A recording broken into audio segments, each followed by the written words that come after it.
Hola, buenas noches. Sean todos bienvenidos y bienvenidas a eh, este ciclo de mapas que estamos organizando desde la Biblioteca Nacional. También un saludo futuro a los que van a seguir esta presentación por YouTube. Y a lo largo de septiembre hemos venido desarrollando una agenda híbrida, presencial y virtual de talleres, conferencias, presentaciones de libros y otras actividades que siguen en curso en el que proponemos una reflexión en torno al mapa, a estos artefactos o dispositivos de la cultura que han desempeñado un papel crucial en relatar estos cambios del mundo, en registrar historias de luchas y resistencias, en velar o descubrir intenciones y agendas políticas, en edificar realidades o ficciones, ocultar verdades, además de contener visiones y cosmogonías del mundo humano y físico. En esta ocasión nos acompaña Sebastián Díaz, que es un amigo muy cercano de la biblioteca, siendo el curador de mapas de la, pues, como de la misma institución, y hoy nos acompaña con su intervención titulada Pacificando la geografía, megaproyectos e infraestructuras de la Guerra Fría. Sebastián estudió ciencia política, historia, es maestro en geografía de la Universidad Nacional, de la Universidad de los Andes, y es doctor en historia por la Universidad de Cornell, Estados Unidos. Es profesor de la Escuela de Ingenieros Julio Caravito y es miembro fundador de la red Razón Cartográfica. Ha publicado múltiples artículos, diversos eh, artículos, así como ha coeditado varios importantes libros sobre historia de la cartografía. Sus áreas de interés son la geografía histórica, la historia de la tecnología, la historia ambiental, las humanidades digitales y las cartografías del desarrollo y el conflicto armado. Entonces te doy la palabra, Sebastián, para que... Muchas gracias, Anthony, y sobre todo muchas gracias a quienes vinieron hoy en este día sin carro, muchos amigos y amigas y gente que admiro mucho. Entonces, pues muchas gracias por estar acá. Pues básicamente lo que me propuso Anthony, con quien pues tenemos esta amistad tan larga desde el comienzo de la mapoteca aquí en la biblioteca y pues con todos los proyectos de razón cartográfica y en fin. Anthony, muchas gracias por la invitación, y cuando me invitó a Anthony a presentar esto, pues me sugirió que por qué no presentaba algo un poquito de lo de mi tesis, que he tenido oportunidad de presentar en distintas ocasiones, sobre todo antes de haber sido terminada, y pues bueno, ahora que ya me gradué, pues este es el título de la tesis en inglés. Y pues lo que hice fue adaptarlo un poquito con ese gerundio que es horrible en español, pero pues podría ser también quizás más fácil ponerlo como pacificar la geografía, ¿no? Y que también era como el tema de volver la arma. Entonces es un poco ahí jugando con esto del arma y la guerra y la paz. En todo caso, pues sí, una historia de la cartografía, o en todo caso, pues sigo trabajando desde los mapas y con mapas, pero pues tratando de combinar esta historia ambiental y la historia de las ciencias y la tecnología pues con la geopolítica. Aquí simplemente vamos a estar muy por encima como el contenido de la tesis, que pues transita por básicamente pues con un proyecto de ingeniería geográfica, de unos proyectos que no se hicieron, pero que me permitieron rastrear un poco como una historia no contada de, de los proyectos nucleares, también en América Latina, de excavación nuclear en particular, y voy a hablar un poquito de eso, y también cómo la tesis pues gira alrededor de este proyecto que está ahí a la izquierda, que es todas esas manchas negras que están ahí en ese mapa de Sudamérica, son básicamente las represas de un sistema suramericano de grandes lagos que pues nunca se construyó, pero que es el centro de mi investigación, y pues que de alguna manera reconstruyó esa historia de ese proyecto que no se hizo, y un poco de los impactos que sí tuvo ese proyecto que no se hizo, pues un poco mirando como la dimensión más nuclear de esta historia, pero también una historia que pues se centra en un una parte de este proyecto que es el proyecto en el Chocó. Aquí simplemente como pues, montarles por encima de que, cómo está estructurada la tesis. Y pues de ese proyecto Los Grandes Lagos se había escrito realmente muy poco, aunque había algunas referencias interesantes por allí dispersas, incluyendo esta referencia que me encontré en el camino de Greg Grandin en su libro sobre Forlandia, que en una nota de pie de página, como muchas de las referencias de mi trabajo, o mucho a este proyecto Los Grandes Lagos que yo estudio, pues era como notas de pie de página por aquí y por allá. Y pues me permito leer la cita de Greg Grandin en este libro de Forlandia, que pues es un clásico sobre cómo la Amazonía fue objeto de proyectos de industrialización en una época anterior a la que yo estudio, pero él cita que en 1965 el futurista Herman Kahn, fundador del Hudson Institute, recomendó que Estados Unidos, como parte de su política anticomunista de modernización económica para América Latina, represara el Amazonas y crease 5 grandes lagos para estimular el desarrollo industrial e hidroeléctrico de Sudamérica. Creo que esa cita que hace Greg Grandin y que no vuelve a mencionar más el proyecto de los Grandes Lagos, pues condensa bien un poco como lo que fue mi proyecto de investigación, como decir, bueno, ¿y en qué sentido este proyecto de los Grandes Lagos era un proyecto anticomunista? ¿Qué quería hacer? ¿Por qué lo mencionan tanta gente por ahí en los márgenes? Entre la gente que, por ejemplo, menciona pues generalmente como pasan así un poco rápido, pero varios han resaltado ese carácter un poco como anticomunista, de la Guerra Fría, y pues de ese objetivo de desarrollar hidroeléctricamente a Sudamérica. Entonces, pues básicamente de eso se trata mi tesis, como decir, bueno, ¿y qué tiene que ver el Hudson Institute? ¿Qué era ese Hudson Institute? ¿Y qué tiene que ver con ese proyecto de los Grandes Lagos? Y cuando uno se pone a investigar el Hudson Institute, pues la pregunta se vuelve un poco más interesante porque pues era un centro dedicado a, como dice ahí el moto, no sé si se alcanza a leer, dice National Security International Order. Entonces es como un instituto de la Guerra Fría que estaba pensándose como la seguridad nacional de Estados Unidos y que, como pues recalco en la tesis, además viene de una experticia en guerra nuclear. Entonces como entre más uno como empieza a saber que era justo el instituto, uno dice, pero esta cosa, ¿qué tiene que ver como con el proyecto de desarrollo así entendido? Y bueno, pues mucha de la información que uno haya pública de la época sobre el Hudson Institute, pues está presente en publicaciones precisamente como de la Alianza para el Progreso, y aquí hay 2 números de la revista Progreso, que pues por su propio título ya me imagino que queda claro que hacen parte como de los canales de difusión de la Alianza para el Progreso, y es interesante ver que 2 de las revistas de los años en los que precisamente se presenta este proyecto pues tiene estas 2 carátulas que pues nos hablan también de este momento en la Guerra Fría, en pues que las 2 superpotencias están compitiendo por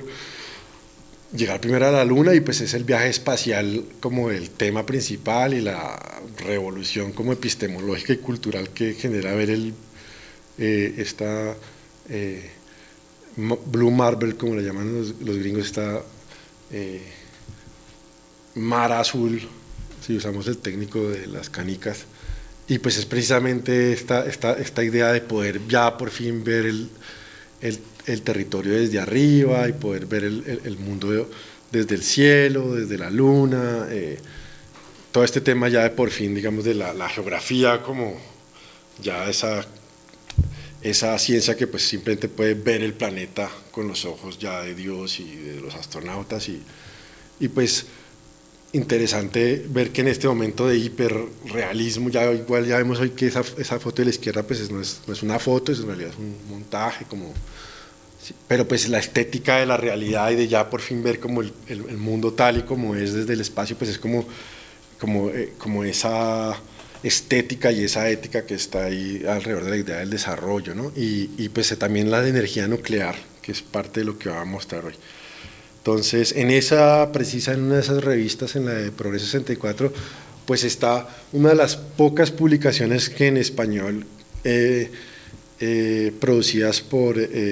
Kahn, Germán Kahn, que es el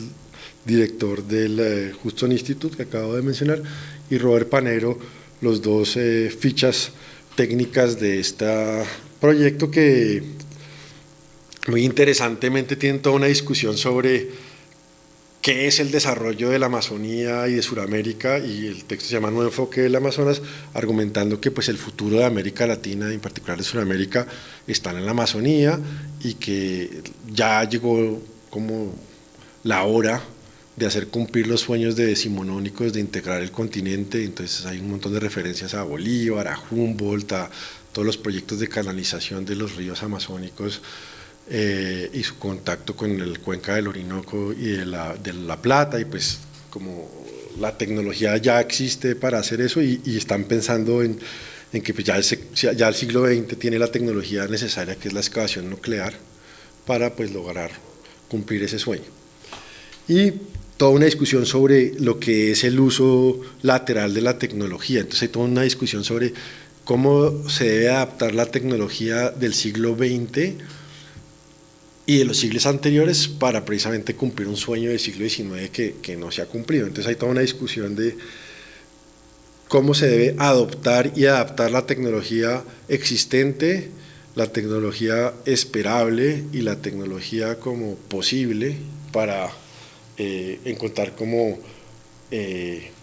una forma ya de desarrollar la Amazonía. Entonces aquí vemos un montón de idearios del siglo XIX también presentes, de la Amazonía es el granero del mundo, solo falta encontrar como la fórmula para desarrollar. Y un poco lo que yo muestro en mi tesis es como la idea original o sea, la primera idea de ellos, que heredan simplemente del Hudson Institute, y ya vamos a ver cómo se plasma eso, es volver la Amazonas el granero del mundo, por fin. Entonces es todo un proyecto de industrialización, agroindustrialización del Amazonas, que pues es un proyecto muy anterior a ellos, pero precisamente la tecnología de lo nuclear viene a jugar ahí como la respuesta para esto. Y nuevamente todo esto bajo un discurso muy anticomunista y de adaptación de la tecnología de la guerra. Entonces no solamente es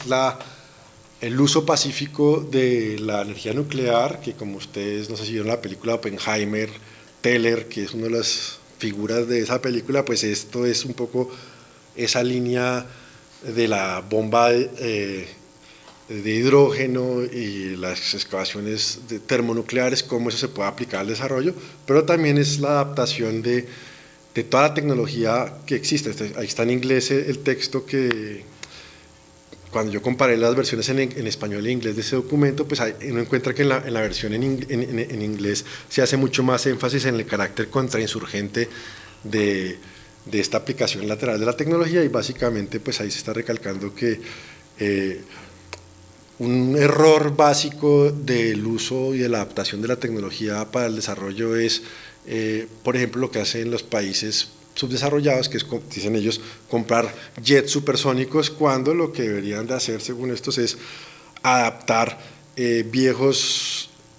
aviones ya en desuso de la Segunda Guerra Mundial y adaptarlos para la guerra contrainsurgente, y, por ejemplo, ahí sí, comprar última tecnología combinada con esa tecnología adaptada, que es la tecnología, digamos, de la guerra de Vietnam, que se está como empezando a desarrollar, el uso de helicópteros. Entonces, esta visión de tecnología es adaptar las tecnologías existentes, no importa cuán viejas sean, y adoptar también las últimas tecnologías, una combinación de adaptación y adoptar y adaptar tecnologías. Y todo esto con una visión de geografía que después voy a recalcar, y que pues da cuenta de toda una forma de comprender el espacio suramericano como un espacio que se puede categorizar en tres espacios: el urbano, el rural y una zona como que llaman inexplorada o inexplotada, pero que en todo caso es a la donde se va a aplicar este proyecto de los Grandes Lagos. Entonces, aquí, digamos, hoy pues me voy a centrar un poco como en algunos elementos básicos de este proyecto, y cómo cómo se conecta como con este tema de la excavación nuclear en parte y también un poco como que fueron como los principales como aspectos a los que llegué como de conclusión en mi tesis. Entonces, parte central de la tesis se centra en este Instituto Hudson, en particular en una de estas figuras que es Herman Kahn, que es súper conocido en la historiografía norteamericana y en la cultura popular como el que inspiró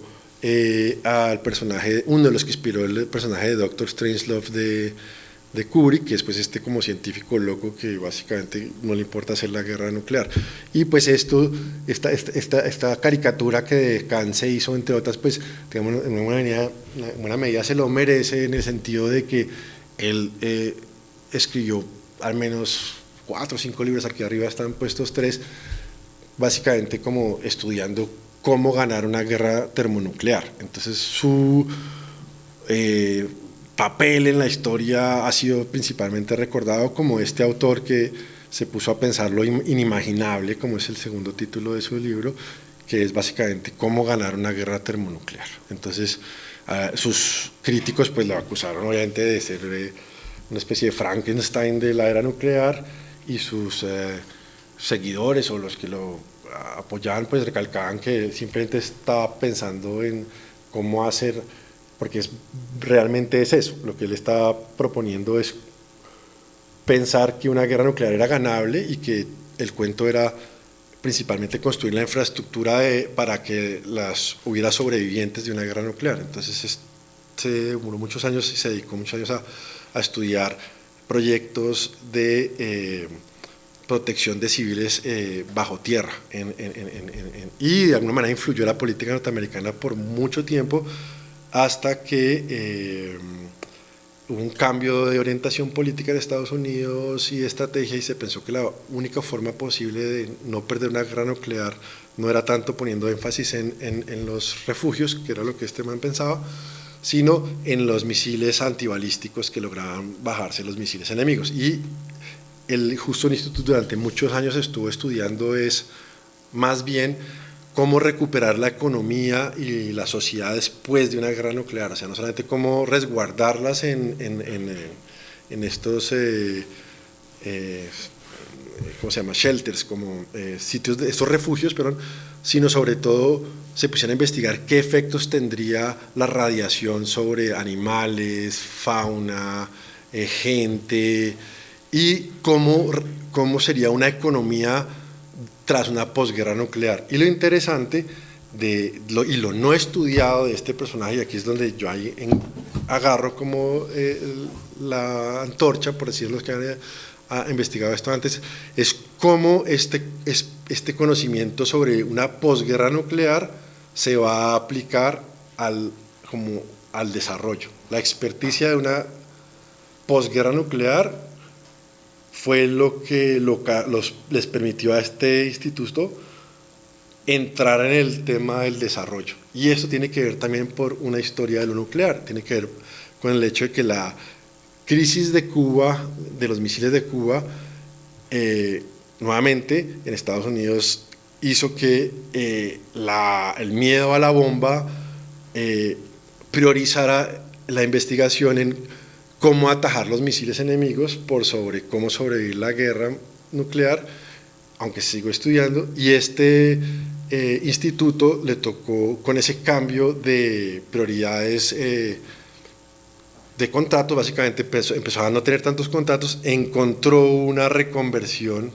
al igual que estaba hablando de cómo reconvertir los aviones viejos de la Segunda Guerra Mundial para la contrainsurgencia. Entonces ellos como se empezaron a reconvertir ellos mismos al desarrollo. Entonces es bien interesante esa historia de la guerra nuclear al desarrollo usando energía nuclear y excavaciones nucleares, que es un poco un eje que atraviesa toda la historia esta que yo estoy contando. El otro eje lo resume, digamos, este otro personaje que es Panero, que aquí vemos dando una exposición en la Sociedad de Ingenieros, me parece que sí, y que está recalcando, como recalca la foto, que los grandes lagos suramericanos, de los cuales varios iban a ser en Colombia, pues el más grande iba a ser en Brasil, pero iba a ser del tamaño del Uruguay, es lo que recalca ahí. Y sobre este personaje se ha escrito muchísimo menos que sobre Kant, que no recalqué, que abajo hay 3 libros sobre él, Super G, no sé, pero todo esto se centran en su contribución, digamos, como a la teoría de la guerra nuclear. Ninguno de estos toca, si acaso muy superficialmente, el rol que tuvo este personaje del Hudson Institute en los temas de desarrollo, que es un poco lo que lo ancla con otra historia que es Robert Panero, que es como un poco como el papá de todo este proyecto realmente, y el coautor del artículo que les estaba mostrando ahorita. Sobre Robert Panero hay muy poco escrito, aunque hay algunas cosas. Está un libro en 2 volúmenes que publicó su hija, básicamente de conferencias y proyectos en las que ella trabajó con él cuando había salido del Hudson Institute. Robert Panero recordaba ante sus amigos como alguien visionario que se imaginaba un montón de proyectos, muchos de los cuales en Colombia y algunos de los cuales quizás hoy ustedes se montaron. Panero propuso Transmilenio, o el antecesor de Transmilenio, y la idea original era hacer los buses aquí con Volvo. Ese es uno de los pocos proyectos de Panero que se materializaron y uno de los pocos que se materializaron en Colombia. Pero, y sobre ese papel tan importante que tuvo él como un broker entre una cantidad de proyectos que no voy a hablar hoy, pues es lo que se centra su hija. Y tiene una pequeña relato que escribió John Mitchell, como un ambientalista, sobre, como sale ahí, el hombre que estaba dispuesto a represar el Amazonas, como la figura de una narrativa en la que cuenta pues la historia de Panero en el Hudson Institute y por qué había decidido y cómo que se podía represar el río más grande del mundo y por qué lo iba a hacer y por qué no funcionó. Hay como mi primer dúo dinámico, que son ellos dos, y pues ahí recalcando que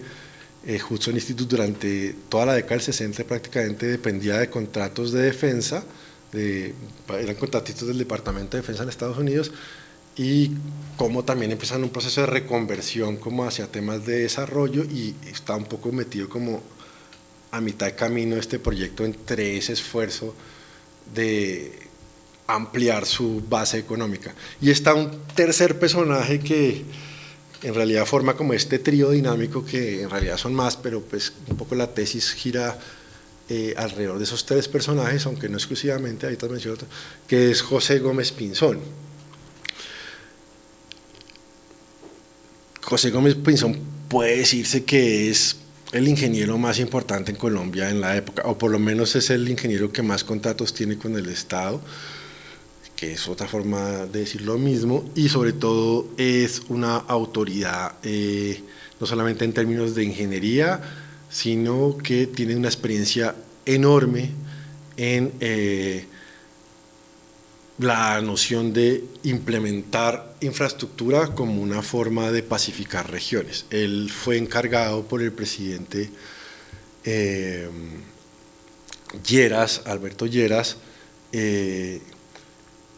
de encargarse en el primer gobierno del Frente Nacional del proyecto de rehabilitación de la paz, lo que Robert Kahl llama la paz olvidada, y que fue pues ese primer intento de paz del Frente Nacional, y pues este proyecto de rehabilitación, nombre que después el Programa Nacional de Rehabilitación del gobierno Barco como que retoma. O sea, hay todo un linaje de lo que es la pacificación y la rehabilitación. Y un poco el argumento de toda esta historia que yo comienzo por el Hudson Institute, pero que rápidamente llega a estas personas que fueron las que realmente trajeron al Hudson Institute a Colombia, las que le pidieron y las que le abrieron la puerta a este proyecto de los Grandes Lagos en Sudamérica. Pues una de las personas claves, si no la persona clave, es José Gómez Pinzón, que de alguna manera lo que llegué a concluir es que como principal contratista ingeniero del Estado y como uno de los más prestigiosos ingenieros del país, y que además tenía una historia ya en la época conocida como pues se le acusaba de ser uno de los fundadores de la Mano Negra, de la red de empresarios liberales, la mayoría, aunque no todos, anticomunistas, por decirlo así. Y bueno, ya había tenido un montón de roces con López Miquelsen perdón, con Alfonso López, y era ya una figura pública conocida también pues por haber creado el Centro de Estudios Sociales CEAS, que es uno de estos nodos anticomunistas, por decirlo así, en Sudamérica. Y entonces, siguiéndolo a él y a las personas con las que el Hudson Institute se empezó a contactar en Latinoamérica, pues es claro que hay una red latinoamericana como muy importante anticomunista que es la que también sirve de soporte para la entrada del Hudson Institute en la región. Y entonces es una historia que de alguna manera es paralela a la ya contada de la Alianza para el Progreso, que así contaba pues cómo los estados se alían y hacen proyectos, y esta es una historia que no está a nivel del Estado, aunque mucha gente es muy cercana a los estados, sino a nivel como un poco de los privados, pero gente muy prestante. La Universidad de los Andes está muy metida en esta historia, voy a hablar un poquito más de eso ahorita. Muchos de los miembros directivos de la Universidad de los Andes estuvieron directamente interesados en este proyecto y fueron uno de sus principales promotores, y es una historia no contada, digamos, del papel que tuvo la Universidad de los Andes en los 60 en estos proyectos y ahora sí conecto con, entonces, ¿qué es lo que quería principalmente Gómez Pinzón? Bueno, Gómez Pinzón se sintió como la persona con la capacidad de proponerle a estos del Hudson Institute adquirir explosivos nucleares para llevar a cabo los proyectos de desarrollo grandes de infraestructura y los proyectos que necesita el país. Entonces, de alguna manera lo que vemos es una especie de juego de seducción mutuo entre este Hudson Institute y quienes consideraban que la energía atómica y la excavación nuclear era la solución para el desarrollo del país. Entonces es bien interesante ver el papel que tuvo Gómez Pinzón como coautor realmente de estos proyectos. Aquí simplemente en este coso que está aquí en rojo, que no lo va a leer, él está narrando ante la Sociedad Geográfica de Colombia cómo se les había ocurrido la historia de hacer el proyecto del Chocó, y en una parte de ahí, por ejemplo, dice: a principios del año pasado conversaba yo con Bob Panero, sobre intentos de aprovechamiento de la olla amazónica, y entonces le sugerí que se debía distinguir entre el Bajo Amazonas y el Alto. Y bueno, y va narrando, y entonces él le está contando ahí del proyecto, de lo que terminó siendo el proyecto Araraquara, que ya voy a llegar allá. El punto es que él ahí les dice que el objetivo era atacar, por decir así, con explosivos nucleares, lo que está aquí señalado claramente, para regular los ríos amazónicos. Entonces, la idea de traerlos en este ejemplo de un discurso que le está dando y en otros documentos mucho más privados, pues está claro que quien le sugirió al Hudson Institute usar explosivos nucleares en Araraquara para desarrollar la región fue Gómez Pinzón. Y como estos intereses en conjunto se van armando, y otra pata entonces de este proyecto es, bueno, ¿y por qué se decidió que Araraquara, ya les explico qué es Araraquara, fuera el primer sitio donde se ensayara la idea de hacer una excavación nuclear en Sudamérica? Entonces tiene que ver con una historia anterior de Araraquara, tiene que ver con una historia específica de lo que estaba pasando en el país en el 64, que es cuando esto ocurrió. Tiene que ver muy específico con la historia de las expediciones que se hicieron en Colombia por parte de las fuerzas militares y el Hudson Institute para encontrar el lugar adecuado para llevar a cabo estos experimentos, porque un poco lo eran, de excavación nuclear en Colombia. Entonces aquí se mezcla la historia que ya he medio esbozado así, con otra historia que es la historia un poco de la Fuerza Aérea Colombiana. Y aquí como básicamente en el texto este que les había mostrado acá, perdón, en este librito, pues ahí se narra un poco la historia totalmente, pues con una narrativa muy de héroe, en la que básicamente Bob Panero, como está aquí en la imagen de la derecha, que es la que está en el libro, Robert Panero va viajando en avión, por aviones de la Segunda Guerra Mundial, que eran de los ejércitos colombianos, brasileños, peruanos, de todos estos en los que estas expediciones se hicieron, y él volando entre los árboles va como un poco como descubriendo dónde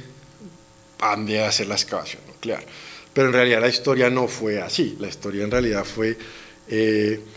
más interesante en ese sentido, y es que entre la Fuerza Aérea, Gómez Pinzón y varios miembros del gobierno y la Universidad de los Andes escogen Araraquara como potencial sitio para excavar, uno porque es una base militar de facto, además de ser una prisión, y no será ni el primer ni el último gringo, por decir así, que el Justo Instituto que propone un proyecto en Araraquara. De hecho, años después y hasta hace muy poco, Araraquara fue una pista en la que había una base militar norteamericana, había radares ahí puestos por el ejército norteamericano a lo largo del siglo XX. De hecho, el primer radar que se puso en Araraquara lo puso la Ruber Company,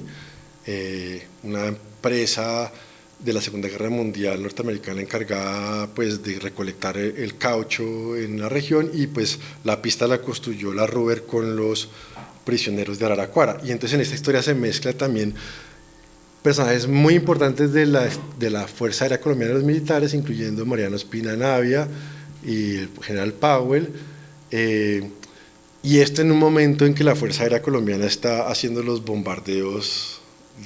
contra las FARC. Entonces es muy interesante cuando empieza uno a leer la historia de cómo se programaron estos vuelos y de hecho en qué aviones se hizo, y las fechas están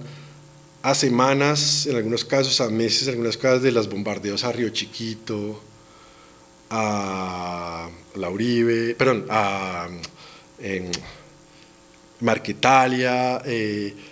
digamos entre Marquetalia y Río Chiquito, ahí más o menos son como 10 meses si no estoy mal, o quizás un poquito más, pero el caso es que entonces estos vuelos se hacen con los mismos pilotos, en los mismos aviones, en los sobrevuelos, en el mismo tiempo que se está empezando lo que sería el surgimiento de las FARC. Entonces, en términos de su mitología, por lo menos de estos bombardeos, y las áreas en las que se está explorando, pues también. Entonces, es una historia que, de entrada, tiene ese componente muy interesante, y pues, como les digo, estos pilotos, pues, con los que viaja Panero, pues no son ni nada más ni nada menos que el general de la Fuerza Aérea y el exgeneral de la Fuerza Aérea, o sea, no es cualquier pilotico, pero nada de eso está narrado en esta narración que les digo. Acá es Panero que le está indicando a un piloto no nombrado, pues dónde escalar, pero en realidad lo que está pasando es, digamos, un contexto más complejo, más interesante, y pues se selecciona finalmente Araraquara. Araraquara es este cañón en la mitad del río Caquetá que precisamente impide la navegación de la Amazonía, perdón, de la Caquetá, porque hay rápidos, está este cañón, hay un montón de caídas, y allí está la colonia penal creada desde los 30, que es un proyecto de colonización originalmente penal, agrícola, y que pues para esta época en la que ellos están pensando dónde experimentar con excavación nuclear, pues ya este proyecto está como caído, ya el gobierno está pensando en cerrar esta prisión que tenía muchos problemas. Hay toda una historia ahí de los primeros mapas de suelo que se hacen en la Amazonía que se hacen acá. Hay toda una historia de esta región, ahí estuvo Chultes haciendo experimentos, todo el tema de los cauchos, hay todo un mapeamiento de esta región intensivo desde hace muchos años, y precisamente hay una conciencia de que el proyecto de colonización agrícola falló, y que en buena parte pues esto ya, la colonización es un obstáculo a este proyecto de desarrollo agroindustrial. Entonces aquí hay toda una cantidad de temas que van desde los suelos y cómo se mapean los suelos y qué es la idea de los suelos aptos para agroindustrializar. Total es que este grupo de personas decide que en Araraquara, que es ese cañón, primero la idea era volar el cañón con la excavación nuclear, y después, a medida que el proyecto va pensándose y que el tema de los suelos y la posibilidad de agroindustrializar la zona está como en entredicho, cambian el proyecto un poco y dicen, bueno, en vez de entonces de volar Araraquara y estos rápidos, porque no represamos Araraquara, inundamos toda esta región, y lo que se buscaba inundar con esta primera versión de la cosa es desde Araraquara básicamente hasta Tres Esquinas, o sea, todo el medio Caquetá hasta bien arriba, para crear una especie de autopista de la selva. Y entonces empiezan a buscar que esto es todo medio experimental, como toda la historia aquí sobre Araraquara es muy bonita y muy impresionante, porque es cómo con una tecnología nos podemos inventar soluciones a potenciales problemas, no cómo a un problema le buscamos la tecnología que lo pueda solucionar, sino aquí entonces era qué distintos usos le podemos dar a la excavación nuclear para poder como ver qué pasa si la aplicamos y para qué. Entonces es un poco como al revés, un poco de lo que uno, pero es precisamente parte de esta idea de tecnología lateral. Y entonces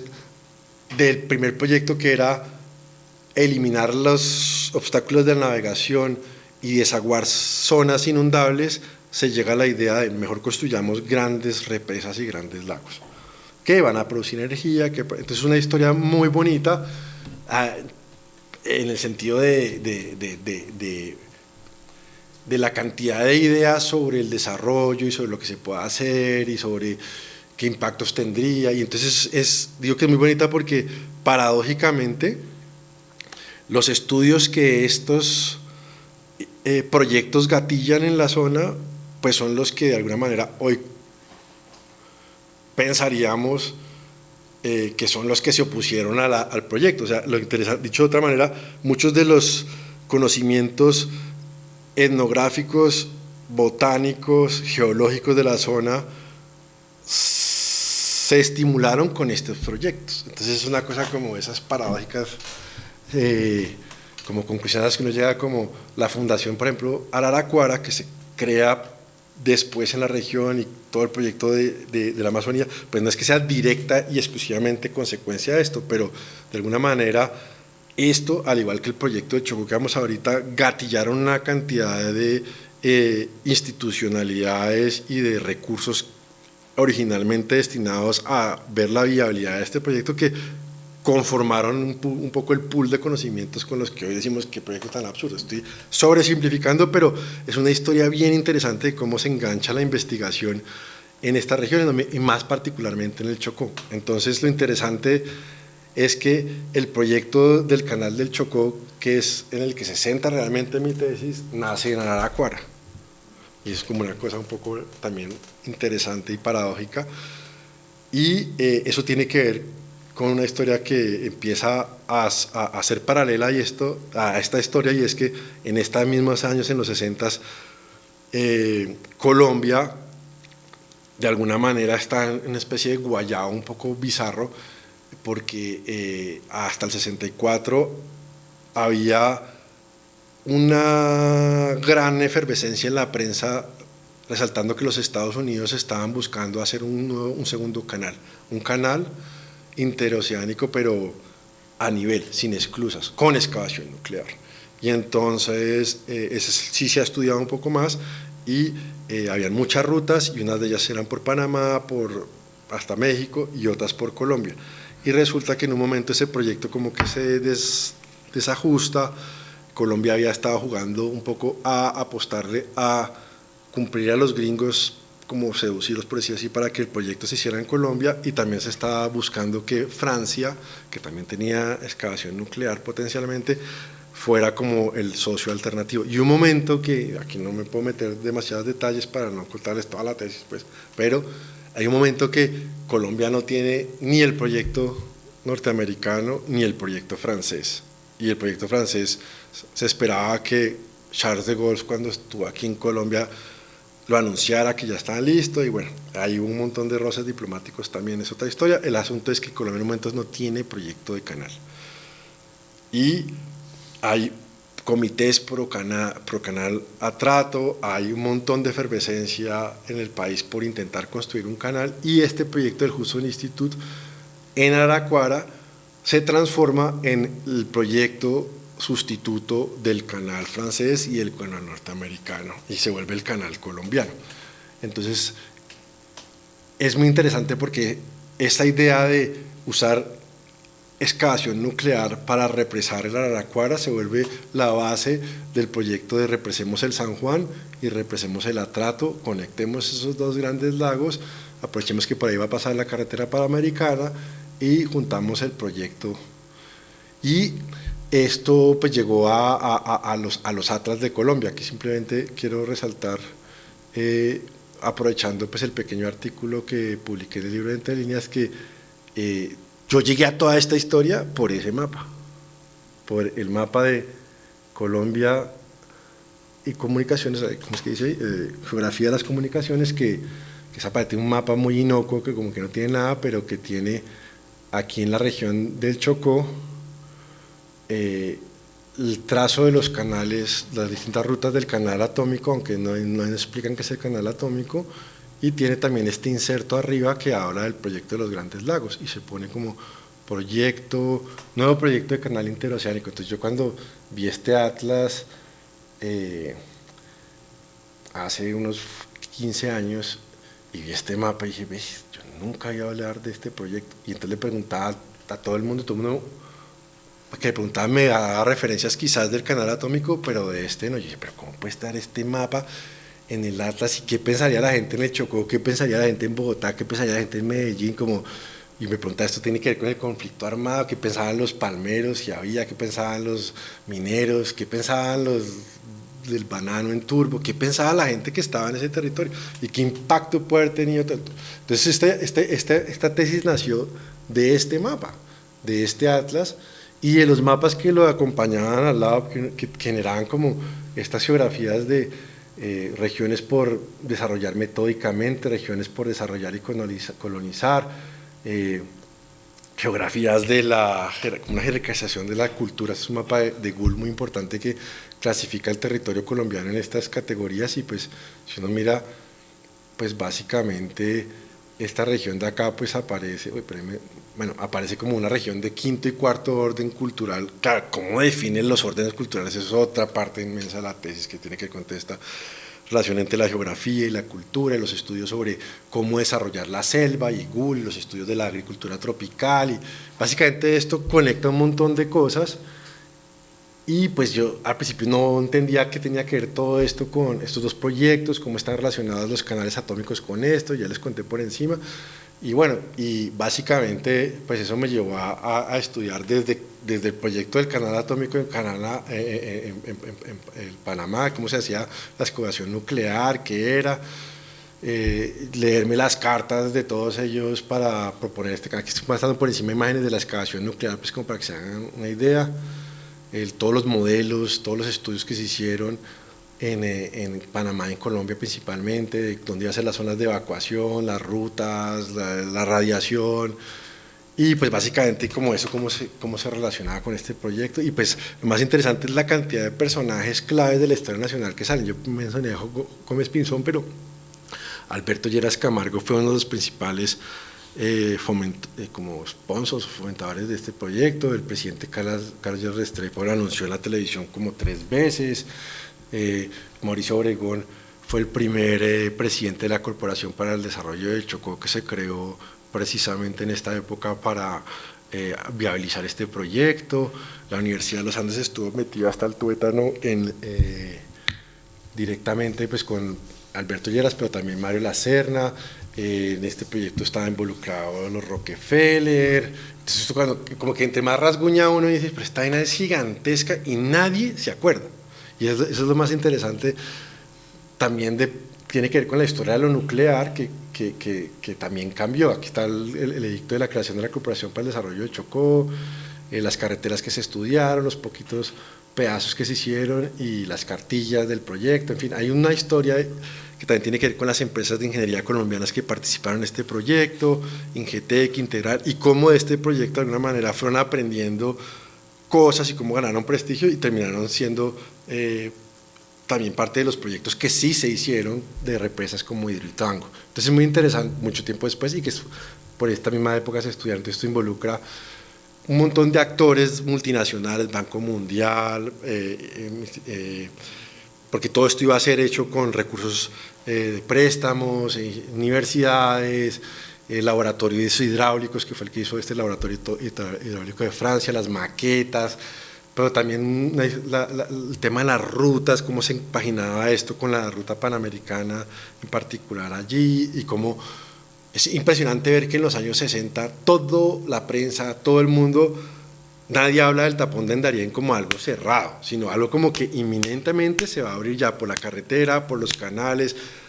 todo, y cómo nosotros de golpe no somos conscientes de cómo hace 60 años en esa medida el país era bien distinto. Todo, las peleas era por dónde iba a pasar la ruta, ¿sí? Por dónde se iban a conectar las carreteras panamericana, si iba a beneficiar a Medellín o a Manizales. Hay una cantidad de documentación aquí que le estoy pasando por encima de todos los proyectos también de represas y de carreteras que surgieron un poquito alrededor de eso. Me van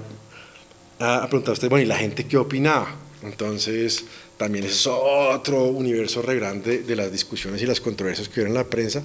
de las muy poquitas que hubo en el Chocó, porque no había imprenta en el Chocó, fue de este pasquín que publicaban los claretianos. Entonces ahí, la iglesia también está metida en este tema. Entonces empieza a haber una discusión entre como los de la teología de la liberación y el papel que tenía uno de estos proyectos faraónicos en el Chocó, y discusiones entre los ingenieros en Bogotá y en Medellín, porque claro, este proyecto en el Chocó lo estaban pensando desde Bogotá y entonces Medellín sentía esto se me está metiendo. Hay una historia súper rica que ahorita pues no me voy a detener en ella, sino mostrar simplemente que algunos pues tildaron a esto de los lagos asesinos y mortales, hasta otros que, por ejemplo, hablando otra vez del tema anticomunista, Jorge Salamea, que no era comunista, pero que publicó en la revista del Partido Comunista un elogio a este proyecto, diciendo que lo único que le veía malo es que fuera financiado por los norteamericanos. Lo bueno sería que esto se hiciera con, por ejemplo, ¿por qué no?, los rusos. Entonces hay una cantidad de miradas súper interesantes, quién está a favor, quién está en contra, y cuando empieza a ver los que están en contra, empieza a ver que los que estaban más en contra eran sobre todo los promotores del proyecto del canal atómico. Entonces la gente que más atacó el proyecto de los Grandes Lagos fueron aquellos que consideraban que este canal era chimbo, que este canal no iba a darle a Colombia el canal que necesitaba, y que el canal que necesitábamos era por el Atrato Truandó. Entonces es muy interesante ver también todos esos imaginarios sobre el paisaje, todas las discusiones que hay en la época sobre redimir el Chocó, y se usa literalmente ese lenguaje, redimamos el Chocó, y todo el proyecto de transformar esta región selvática pues en este lugar de progreso, en estos, las propias imágenes del proyecto pues ven que lo que tenían en la cabeza era el canal de Panamá, y toda su idea de construir como ahí sí, una especie de reserva forestal alrededor. Entonces hay una cantidad de discusiones sobre cómo se va a basar el suelo,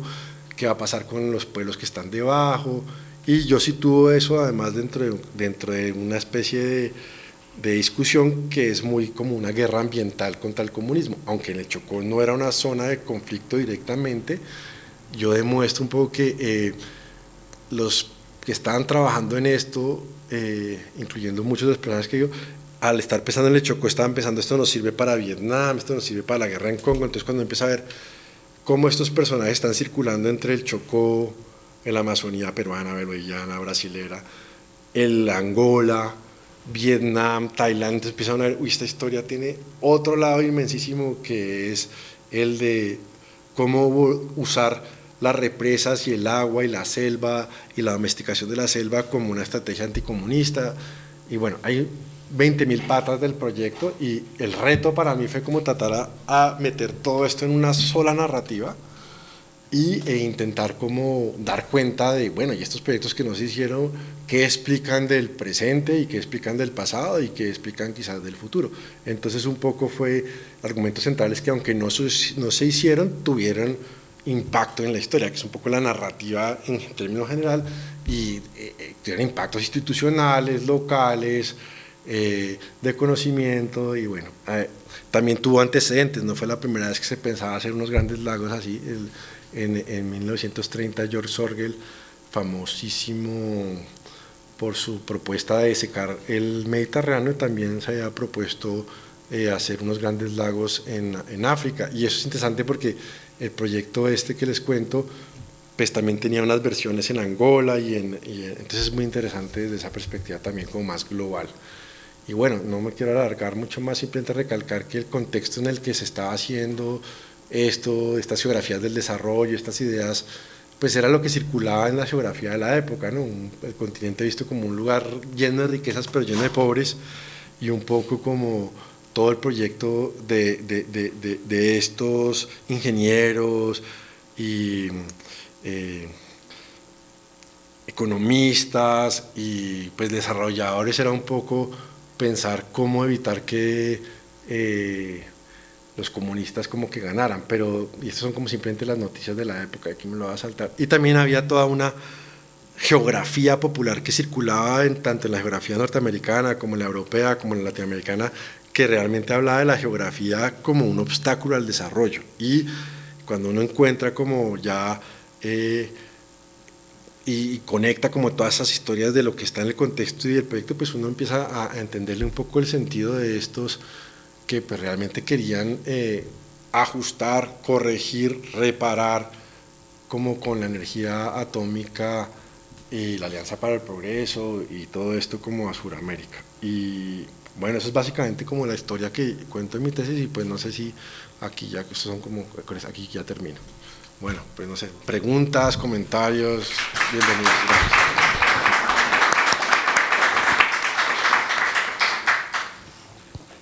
Bueno, muchísimas gracias, Sebastián. No sé si alguno de los participantes tiene alguna pregunta.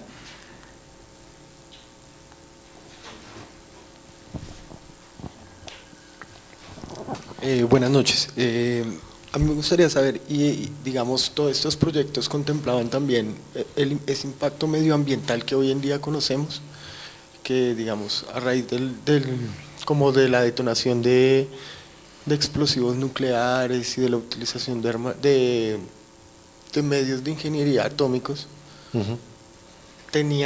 o sea, tenían conocimiento, digamos, en una zona tan rica de tan alta biodiversidad como lo es el Chocó y o sea, y toda esa parte del Darién ¿tenían conocimiento de eso todos estos señores en pro del desarrollo?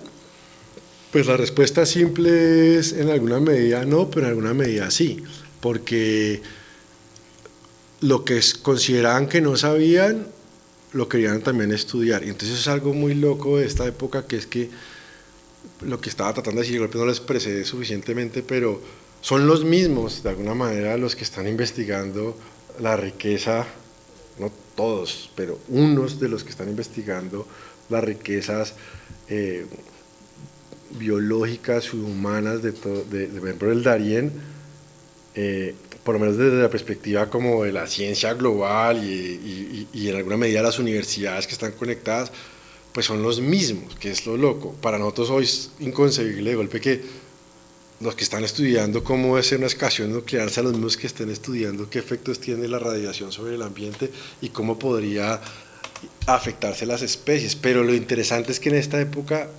no todos, pero muchos son los mismos. Y eso es algo que es clave de lo que ese país de hace 60 años es distinto de este. Y es interesante que precisamente una de las consecuencias que generó este proyecto fueron estimular, no digo que todos los conocimientos de botánica ni de etnobotánica ya habían antes, en la Araraquara mencioné a Schulze, en el Chocó pues había muchos estudios, pero esta Corporación para el Desarrollo del Chocó, que se crea originalmente para viabilizar el proyecto de los Grandes Lagos en el Chocó, es también la encargada de alguna manera de empezar a administrar muchos recursos de la investigación sobre lo que llamaríamos desarrollo, sostenibilidad, medio ambiente y también cómo explotarlo, que es lo interesante. Muchos de los inventarios que se hacían para el Darién, como les mostré estas imágenes de acá, sí, esos estudios aquí, no sé dónde, muchos de esos estudios como meteorológicos de cómo se estimaba que iban a moverse las nubes de radiación, pues fueron hechos a partir de estudios meteorológicos in situ, de poner estaciones que no fueron las primeras, pero sí, y así lo mismo cuando empezaron a decir más o menos estimamos cuántas especies ya se van a... Entonces el punto era que parte del proyecto incluía inventariar estas cosas como parte de los requisitos que exigía, digamos, en Estados Unidos la Agencia para la Energía Atómica para poder hacer un proyecto. Entonces, claro, a veces empezaron a pegar otras patas. Por ejemplo, en Panamá el Smithsonian entró ahí como un contratista de este proyecto y ellos fueron los que hicieron todo el estudio de la biodiversidad en Panamá y en la zona del canal. Y acá en la Universidad de los Andes, como les digo, hubo algo de financiación para eso, y el instituto de la agencia de instituto de estudios hay un instituto en Colombia, se me acaba de olvidar, la agencia de estudios nucleares o el instituto de estudios nucleares, me acabo de olvidar el nombre, existió en Bogotá, tenía un reactor. Entonces es parte de la historia de también cómo el desarrollo pasaba por la idea de la dominación de esa energía y cómo la dominación de esa energía implicaba conocer las cosas que esa energía podía destruir cuando se hiciera una excavación nuclear. La idea de los del Hudson Institute fue proponerle al proyecto Plaucher, a la agencia esta de energía atómica, hacer investigaciones a otra escala, pequeñas excavaciones nucleares, no esto, sino una sola detonación atómica en el cañón de Araraquara para cerrar un río. O sea, era llevar la escala de la excavación nuclear como a la escala de los proyectos de desarrollo que los que estaban pensando el desarrollo aquí consideraban como viable. Entonces es interesante también ver esa diferencia de escala. Y Araraquara, pues precisamente es un lugar que estaba siendo inventariado, mapeado, sus suelos, todo. Entonces ahí más o menos, por eso se llamó Fundación Araraquara, pues porque ese fue el centro de operación de las investigaciones sobre indígenas, fauna, flora, subsuelos, no sé qué, en la Amazonía. Y hay otra parte que no conté por acá, que es el proyecto radamétrico, que es todo el tema de poner aviones, ponerles radares, y ese es un pedazote grande de la tesis que habla de cómo esa tecnología radamétrica de inventariar el recurso también se está usando al tiempo y por los mismos, nuevamente para hacer experimentos de identificación de subversivos en la selva, básicamente, que se aplicó en Vietnam. Entonces es muy interesante que son los mismos,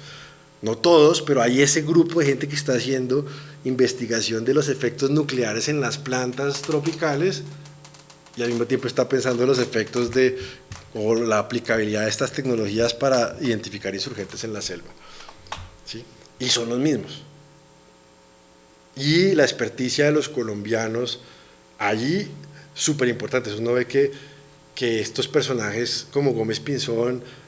pues son presentados como expertos en contrainsurgencia y precisamente vienen a enseñarnos qué es la contrainsurgencia y cómo la geografía del desarrollo tiene que ver con... En fin, hay unas cosas súper interesantes de circulación de conocimientos y de tratar de intercambio como de tecnologías y de adaptación. Es una historia a la vez ambiental, como decía, y a la vez tecnológica y pues muy cartográfica. Y pues que yo todavía no he terminado de cerrar en muchos sentidos, aunque ya terminé la tesis, pero esta es una historia que deja muchas patas abiertas y es una invitación también a que otra gente, porque son básicamente toneladas de archivo que están todavía ahí por examinar. Sí. No sé si alguien más tiene alguna pregunta. ¿Stefania? Gracias. Muchas gracias, Sebastián. Quería preguntarte qué opinas de, a ver cómo lo digo, me da la sensación que aquí lo que se trataba de gobernar era agua, no tierra. Sí. y esto implica quizá en una invitación a pensar a la historia de Colombia como una historia de agua más Sí. que de tierra, porque ni siquiera es anfibio, es literalmente pues poner agua donde no está, secar agua donde sí está y moverla en a una geografía distinta. Es una bonita agenda de investigación para el futuro, porque pues significa repensar la historia de este país un poco de forma bastante radical. Y la segunda pregunta es, seguramente por desatención mía, no he entendido si había una voluntad o un intento de energético también, además de infraestructural en todo esto. Gracias. No, pues muchas gracias por la pregunta, Estefanía, porque sí, realmente el proyecto de los Grandes Lagos tenía esa particularidad de que era a la vez un proyecto energético y a la vez un proyecto de transporte, pero ni convencía full a los que querían un proyecto de transporte, ni convencía full a los que querían un proyecto energético, por varias razones. Pero, eso dicho, la represa sur del proyecto de los Grandes Lagos, la represa del San Juan, que me la pasé muy por encima, sigue estando listada como reserva hidráulica e hidroeléctrica del país. De todos estos estudios que se hicieron, y aquí me pasé muy por encima, de hecho no hablé de la cantidad de estudios que se hicieron en el Chocó, hidráulicos, geológicos, de todo tipo, la conclusión a la que llegaron tanto opositores como promotores del proyecto es: el lago del San Juan no solamente es viable, sino que el país lo va a construir en algún momento, no importa si lo construye ya o dentro de 50 años o en 100. Y las siguientes referencias en el tiempo que hay al proyecto del San Juan, en la prensa colombiana, por ejemplo, emergieron nuevamente tras los famosos apagones del 91. Entonces muchísimos ingenieros dijeron: le debimos de haber hecho caso a Gómez Pinzón, debimos de al menos haber construido la represa sur,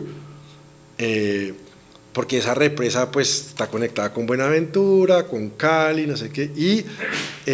cuando empiezan a hablar entonces de la historia de las represas del país, que me la pasé totalmente por la galleta, por ejemplo, entonces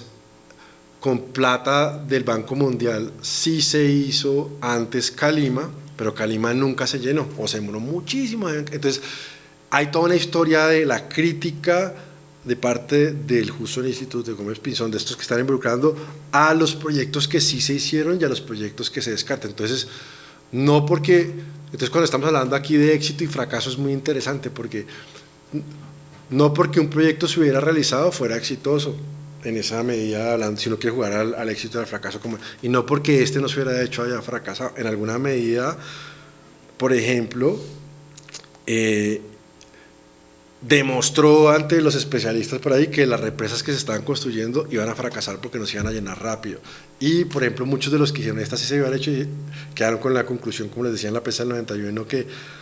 las represas que se hicieron bajo criterio del Banco Mundial o Banco Interamericano de Desarrollo y no bajo criterio de las necesidades que habían sido demostradas por ingenieros en el país. Entonces, si uno lo mira desde ese ángulo también de la historia de los proyectos que sí se hicieron,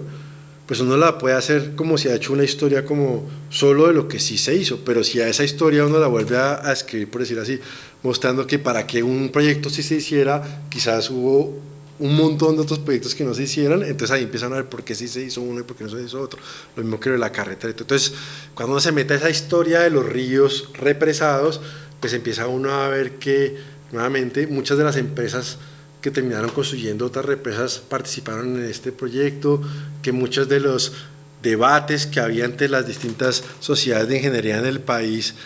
por dónde hacer las represas, pues se pueden leer un poco por el ajedrez de las controversias que generó este proyecto. Entonces hay realmente como un ángulo, aquí hay una propuesta también como de metodológica de ¿por qué no incluimos dentro de esta historia del desarrollo con sus éxitos y sus fracasos los proyectos que no se hicieron, que como en este caso nos ayudan a entender mejor los que sí se hicieron? Entonces hay un poco ese tipo de piruetas ahí, como en la aspiración de lo que quiero llegar a lograr un poco más adelante, que es por qué contar, o sea, un poco lo que quiero hacer con el libro es por qué contar la historia de estos proyectos que no se hicieron. Bueno, yo creo que porque, entre otras cosas, arrojan luz a explicar por qué unos se hicieron y otros no. Y es fascinante ver las peleas que se armaron en las sociedades geográficas entre Medellín, Bogotá, Manizales, Cali, y precisamente cómo unas estaban a favor o en contra de un trazado de la Panamericana, de un canal o de otro canal, y ahí se empiezan a ver unas facciones muy interesantes. Y un poco en la historia que yo cuento muestra cómo también, en parte, nada se terminó haciendo, en parte también porque en el 73 de golpe se cierran todos los grifos de los préstamos y todos estos proyectos quedan como sin funding, por decirlo así, por un rato.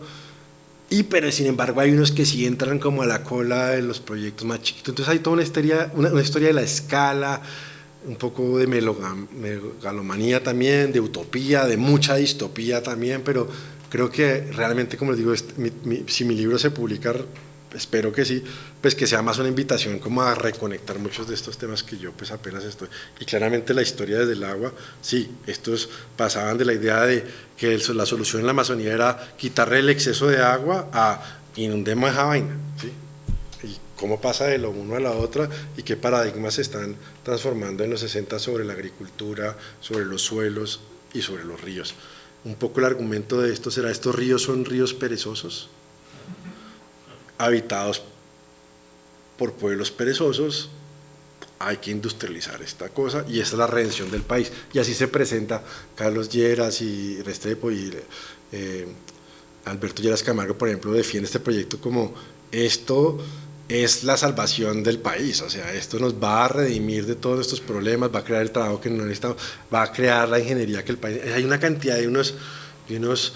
temas ahí, y cuando se aterriza a la escala regional, entonces sí, pero usted está hablando de salvar la patria, pero el regionalismo también es una forma de salvar la patria. Hay una discusión entre centro y periferia, entre Medellín y Bogotá, entre Cali y Medellín, muy interesantes allí, que pues ahorita pues me paso por la galleta más que nada. Sí. Precisamente, Sebastián, te quería preguntar eso. Ahondaste también en lo que estos diferentes proyectos, los que no se pudieron hacer, pero que expresan muchas cosas, expresaba también, como acabas de decir, esa forma diferente y tensiones regionales y de regionalismos y de formas diferentes de desarrollo que percibían y concebían la élite de Medellín, la de Cali y la de Bogotá. Por ejemplo, la temprana creación de la corporación autónoma, de la corporación del Valle del Cauca, que era gringa hasta los tuétanos y era desarrollista, y esas tensiones con Bogotá, con el Medellín, que siempre se han creído los dueños de Córdoba y del Chocó, etcétera, etcétera. Sí, pues realmente esto añade como a esa escala esas tensiones entre las regiones del país y sus distintas visiones de región y que consideran su patio trasero, y cuando uno hace como zoom a la otra escala que es más como, por ejemplo, continental, empieza uno a ver también ese tipo de cosas como esa otra escala. Entonces es interesante que en Brasil, que no mencioné nada de eso, también generó una cantidad de controversias interesantísimas y también debates entre regiones muy fuertes, y solamente como por mostrar lo que está diciendo un poquito como de Medellín y Cali y Bogotá como a otra escala. Entonces la prensa brasilera reaccionó, tanto la de la extrema izquierda, por decirlo así, estamos en una dictadura, no había tanta extrema izquierda, pero digamos lo que se consideraba extrema izquierda legal dentro de la dictadura, y la extrema derecha también legal, se opusieron ambas al proyecto. Y es interesante que de alguna manera formaron un frente, o sea, los periódicos más opositores al gobierno y los medios más reaccionarios dentro de esa especie de dictadura blanda que estaba haciendo la primera etapa de la dictadura brasilera, pues ambos acusaron al gobierno brasilero de venderse a los gringos, y hay toda una mitología ahí que conecta los temores de una región de que mandaran porque en la prensa salió, los gringos van a esconder los submarinos nucleares ahí, los gringos van a mandar a todos los milicianos gringos afroamericanos que están revoltosos ahí, porque estamos en Estados Unidos en la época de la Civil, los van a mandar acá. Entonces hay un miedo a los negros traídos de Estados Unidos, que hace eco de miedos que tenía Brasil desde la guerra de secesión, de la guerra civil norteamericana, porque en Brasil llegaron unos confederados. Bueno, es una historia que pero cuando uno compara lo que pensaban, por ejemplo, los bolivianos en la prensa generalmente decían, esto es un truco de Brasil que nos quiere robar más territorio y se están inventando estos grandes lagos para robarnos más territorio los bolivianos. Entonces cuando y en Perú es otra historia distintísima, porque entonces es la carretera marginal de la selva y Belaúnde imaginándose cómo la carretera iba a ser hidrovías también, entonces hay una cantidad de diferentes visiones sobre lo que debe ser el desarrollo de la Amazonía, distintos temores, esto está lleno de emociones, y de golpe por ahí fue donde yo comencé, ¿no? Como qué emociones provocaría a alguien en los 60 ver este mapa en el Atlas, y esa fue mi pregunta, y pues las emociones es muy importante acá, y de hecho hay un gran vacío para lograr acceder a las emociones de la gente del Chocó, si es que este Atlas llegaba al Chocó, aunque se supone que había llegado, o si se movía. Pero como les conté, había unos ecos, unos panfletos de los claretianos, y todo muy en lenguaje de la teología de la revolución. Pero bueno, eso es parte de la riqueza del tema, el gran reto que tengo en la mente, que esto no se me desparrame, pero bueno, creo que más o menos lo logré, aunque probablemente me queden muchos cabos sueldos, y uno de eso es pues cómo esto contribuye a entender esos regionalismos, y pues ahí pues no sé si tengo muchos más ejemplos y detalles que dar, pero claramente sobre el tema del Caquetá, por ejemplo, estaba la gente desde Bogotá muy preocupada pues por una colonización desordenada, y la idea un poco es, bueno, pensaron los que pensaron que de golpe la idea de proponer esta hidrovía que reducía el tiempo de ir de Tres Esquinas hasta Araraquara, pues, a volver una autopista a línea recta, y que todos los alrededores de la represa podían volverse agroindustria y todo. Entonces son unos sueños de desarrollo así también súper interesantes de ver, porque algunos siguieron vivos y se plasmaron a otra escala más chiquita. Hay una historia que está aún por contar, es la relación del proyecto Gaviotas con este proyecto, porque Panero y Can eran muy amigos de su director Lugani, con quien entrevisté varias veces para mi tesis, y es muy interesante ver cómo el proyecto también tuvo otros proyectos más chiquitos a escala más chiquitas de agroindustria tropical amazónica. Sí. No, eso que acabas de decir, ¿viste la exposición que hay en Galería Santa Fe sobre Marandúa como ciudad del futuro? No. En la Galería Santa Fe, ahí al abajo de la Plaza de la Concordia, hay una obra de una persona, que yo no recuerdo ahorita su nombre porque apenas la vi hoy, sobre la ciudad del futuro que quedaba en el Pichada y que se llamaba Marandúa, y están los planos que el presidente Betancur comisionó a distintas agencias de la Universidad Nacional, se levantan los planos, no sé qué, está el centro Las Gaviotas, y hay un tema de cómo se articula energía solar, eólica, pero lo acabo de ver, entonces no sé, pero entonces me interesa lo que haces como de las escalas de esto y el tipo de reordenamiento de los actores regionales que puede propiciar. Eso me interesa mucho, porque aquí la cara del conocimiento especializado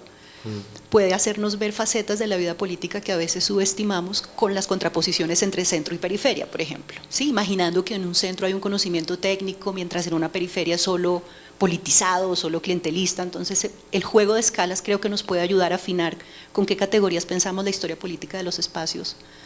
en este tipo de intervenciones. Gracias. Muchas gracias. Y pues desafortunadamente, como la escala temporal que manejo es muy chiquita, son una década, pero cuando pues compila información, alcancé a compilar de más tiempo, y lo que sí nota uno, porque ni Panero ni el Hudson Institute dejaron de ser influentes en América Latina con la no construcción de este proyecto, al contrario. Las fotos, por ejemplo, la cercanía que tuvo Panero con la Universidad de los Andes y los proyectos que siguieron desarrollándose, siguieron avanzando, Y lo interesante es que van siguiendo un poquito esta lógica de Big is Beautiful, y lo recalqué, pero en un momento se pensaba como parte de lo positivo y que estos proyectos serían vistos desde la Luna. Entonces, cuando estaban en plena carrera espacial, pues eso tenía mucho sentido.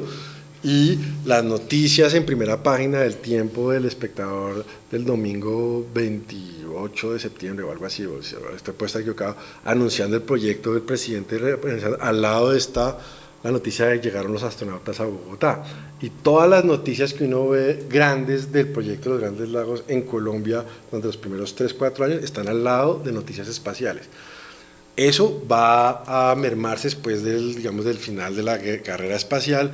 y va a empezar a colarse un lenguaje de Small is Beautiful, más bien, poco a poco, que termina, por ejemplo, como con proyectos mucho más puntuales. Panero seguirá proponiendo y siendo contratista del gobierno colombiano básicamente por mucho tiempo. Como les digo, Transmilenio ya es Small is Beautiful suficiente, y sí se implementó, pero hubo proyectos de canales secos, proyectos, o sea, el tema del Chocó siguió siendo un tema central para Panero, y primero para Hudson Institute y después para Panero cuando se independiza, y su cercanía a las élites académicas y del gobierno colombiano no hizo sino acrecentarse. Y entonces, desde esa perspectiva también no es ninguna historia de fracaso, es una historia de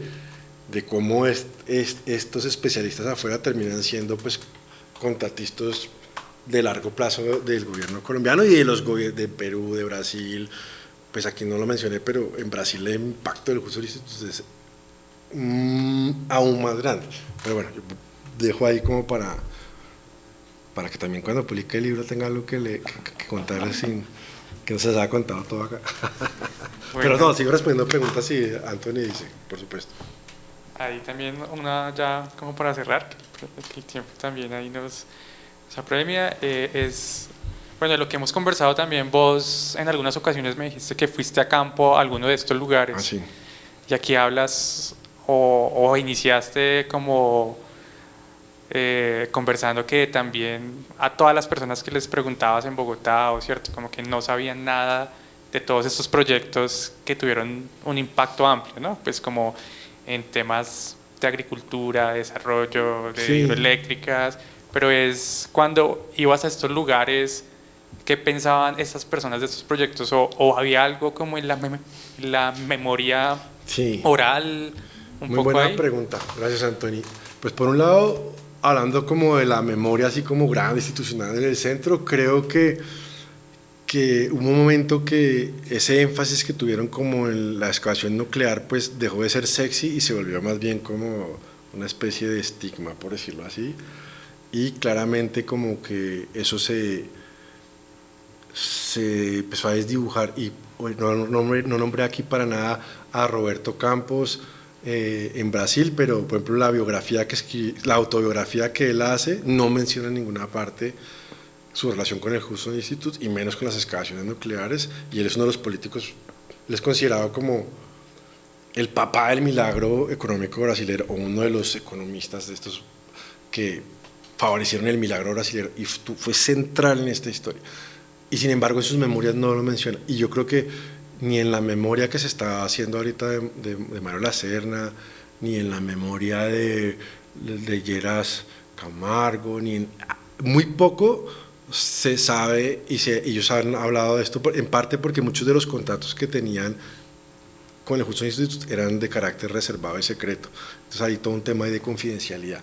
Pero también creo que por lo del nuclear dejó de ser sexy. Si los Jeffersons, o como se llama, los supersónicos, todo iba a ser nuclear, la robotina iba a ser nuclear, un momento que ya nada era chévere que fuera nuclear. Eso a esa escala. No sé por qué no se recuerda tanto este proyecto. Y eso es una pregunta que creo que todavía está por responder. En los lugares, entonces, por ejemplo, en Araraquara, que es antigua colonia penal, estuve haciendo trabajo de campo ahí, y estuve con los indígenas, y estuve con la gente, entrevistándoles, y pues ninguno recordaba la especificidad del proyecto de Hudson, pero todos sí hablaban de que se había pensado hacer un canal por el norte de Araraquara, que por el sur, que habían intentado... o sea, esta historia, este lugar es bien interesante porque este proyecto de la excavación nuclear de Araraquara es uno de una serie de decenas de proyectos de desarrollo en la región que han dejado huellas en el lugar con edificios abandonados, toma de las FARC, retoma del ejército, bla, bla. Entonces un territorio como que mucha gente le ha metido encima proyectos y cada rato llegan ONGs y no sé qué. Entonces la gente pues no recuerda específicamente, pero sí me dibujaron mapas en los que decían por aquí se iba a hacer este proyecto, por aquí, por aquí, por aquí. Y entre toda esa amalgama de proyectos sí había recuerdos de represas, sí había recuerdos de excavaciones, no necesariamente nuclear. Y cuando yo les conté esta historia, pues algunos me dijeron, claro, como que ya entiendo todo, ¿por qué? Entonces ya como eso está ya conspirando, entonces había como pero eso es normal, es una reacción como de sorpresa interesante y sí, y como esto como que empezaron a atar un montón de cosas que habían vivido, esto pasó por esto, entonces eso ya estaba pensado desde hace 60, entonces una cantidad de cosas súper interesantes y realmente sí hay una cantidad de capas de proyectos ahí, proyectos y este es solo uno más dentro de esa historia. Bueno, muchísimas gracias Sebastián, muchísimas gracias a todos los asistentes.